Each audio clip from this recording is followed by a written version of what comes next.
വൈകുന്നേരം വരുമ്പോൾ പുള്ളി എൻ്റെ കയ്യിൽ ഒരു 400 രൂപ തന്നു. ഞാൻ ചോദിച്ചു, നിങ്ങളുടെ കയ്യിൽ പൈസയൊന്നുമില്ലല്ലോ, ഇത് എവിടുന്ന് ഈ 400 രൂപ കിട്ടി? അപ്പോൾ പുള്ളി പറഞ്ഞു, ആലീസിന്റെ വള. ഈ വളക്ക് മാർവാടിയുടെ കടയിൽ കിടന്നിട്ട് നല്ല ശീലമുള്ള വളയാണ്, നീ കൊണ്ടുപോയിക്കോന്ന് പറഞ്ഞു. അങ്ങനെ ആ 400 രൂപയും കൊണ്ടാണ് ഞാൻ നാട്ടിലേക്ക് എത്തുന്നത്.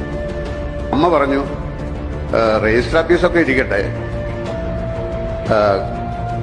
അവളുടെ കഴുത്തിലൊരു താലി കെട്ടണം, സ്വർണത്തിന്റെ താലി കെട്ടണം. ഞാൻ പറഞ്ഞു, സ്വർണത്തിന്റെ താലി കെട്ടാൻ എൻ്റെ കയ്യിൽ പൈസയൊന്നുമില്ല, നടക്കില്ല, അതില്ലാതെ പറ്റില്ല എന്ന് പറഞ്ഞിട്ട് അമ്മ ഒരുപാട് വാശി പിടിച്ചു. ഞാൻ മമ്മൂട്ടിയുടെ അടുത്ത് പോയി, രാത്രിയാണ്. അപ്പോൾ ഞാൻ പറഞ്ഞു, ഇങ്ങനെ നാളെ എൻ്റെ കല്യാണമാണ്, രജിസ്റ്റർ ഓഫീസിൽ വെച്ചിട്ട് ആരെയും ക്ഷണിക്കുന്നൊന്നുമില്ല, എനിക്കൊരു 2000 രൂപ വേണം, ഒരു ആവശ്യമുണ്ടെന്ന് പറഞ്ഞു.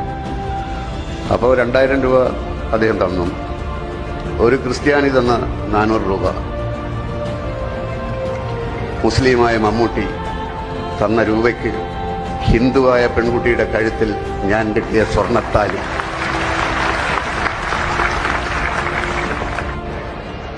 എന്ത് മതം, ആരുടെ മതം, എവിടെയുള്ള മതം?